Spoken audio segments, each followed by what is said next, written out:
This is not the Mark who worked at St. Jude's just 48 hours ago. That Mark is gone. There is only a trembling bundle of nerves sitting in a cheap motel somewhere on the border with Nevada. My hands are shaking. The backspace sounds like machine gun fire in the silence of this room. I need to record this. Not for the police. They won't believe it. Not for doctors. They are part of the problem. For you. Do you know about the Rosenhan experiment?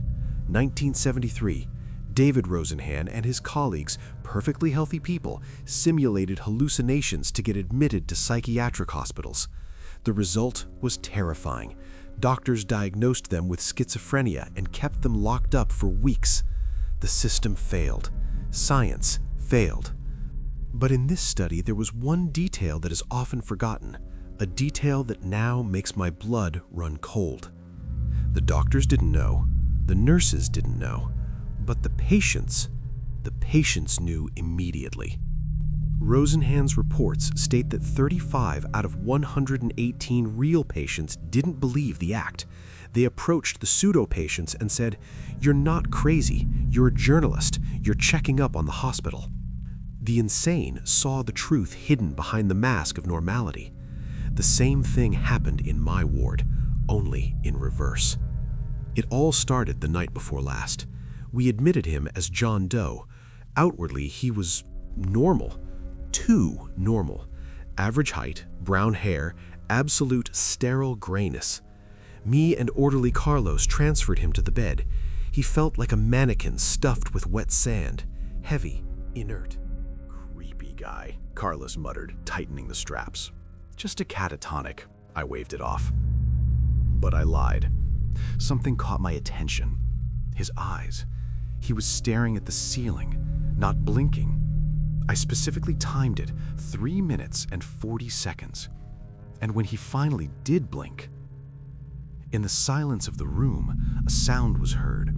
A wet, sticky smack. Squelch. As if two strips of raw meat slapped together. It was too loud for a simple closing of eyelids. By 3 a.m., I went to check on him. John Doe was sitting on the bed. The restraint straps were torn apart, the metal bent, the leather ripped like paper.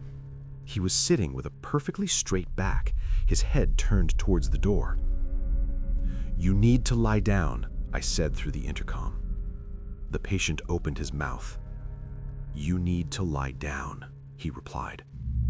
It wasn't an echo. My own voice erupted from his throat. Not similar, but identical.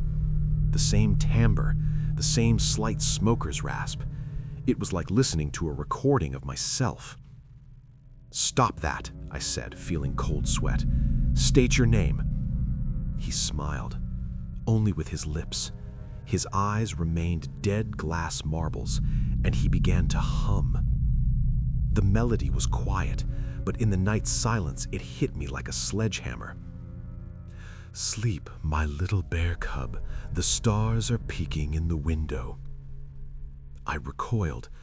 That was my mother's lullaby. She died 10 years ago. She composed that song herself. Only she and I knew it. How in the hell does this creature know a tune that only exists in the neurons of my memory? The ward erupted. This wasn't the usual noise. This was panic. Mr. Henderson from 305 was scratching his door with such force I could hear his nails breaking. I ran to his door. "Henderson, what's happening?" "Let us out. It's here," he hissed. "The empty one. It's not a man. It's a suit. There's emptiness inside. It's looking for a fit." He pressed his face against the glass. "You can't see? You're too normal. You can't see it. We see its light. It's black. You're too normal." Henderson's words echoed the phrase from the Rosenhan experiment. They saw the predator. I locked myself in the security station.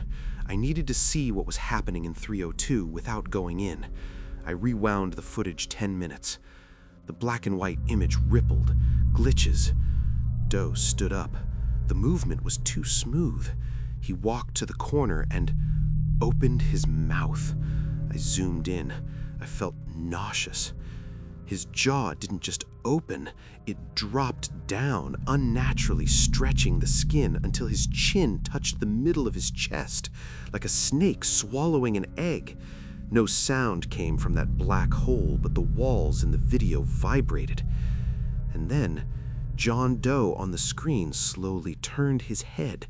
He looked directly into the camera lens, not at the camera in the room. He looked at me, through time, through the monitor.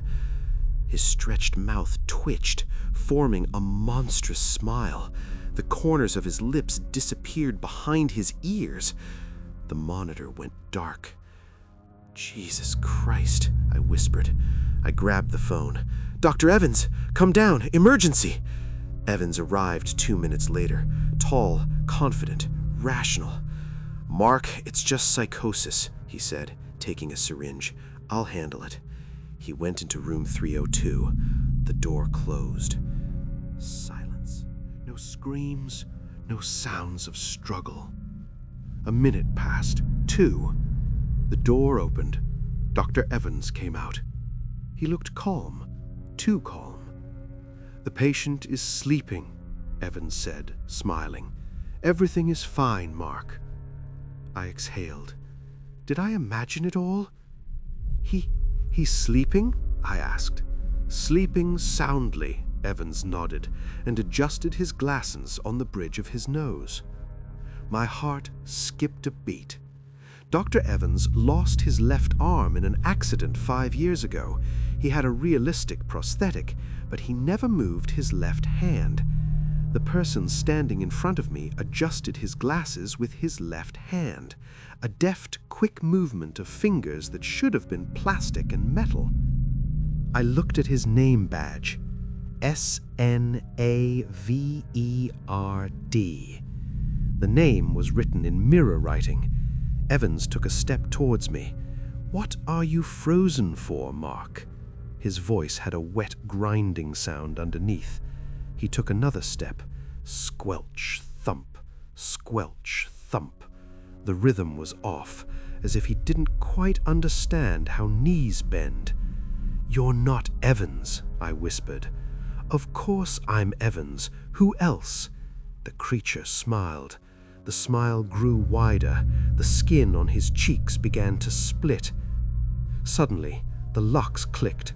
All the patient room doors swung open. Patients poured into the corridor. Henderson, Maria, the others.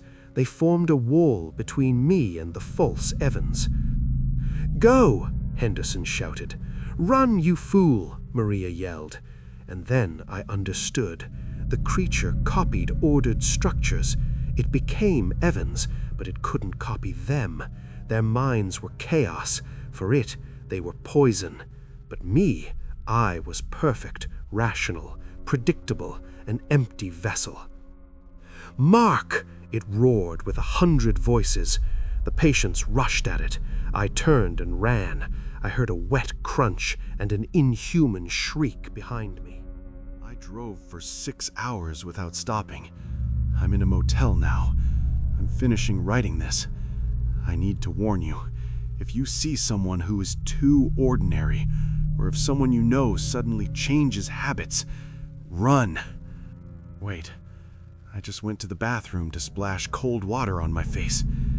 I looked in the mirror. I'd blinked. And my reflection blinked a fraction of a second later. I saw it. I definitely saw it. Someone is knocking on my motel room door. Knock. Knock. Knock. Pause. Knock. Knock. Knock. It's the same rhythm John Doe was tapping on the bed with his fingers. I don't think I escaped. Maybe I never ran out of that hallway. Maybe what I'm experiencing now, this motel, this laptop, this fear, is just a simulation while it finishes eating my personality. I'll check one more time. I'll go to the mirror. If I don't return to the keyboard in a minute, then you are reading this text not with my eyes.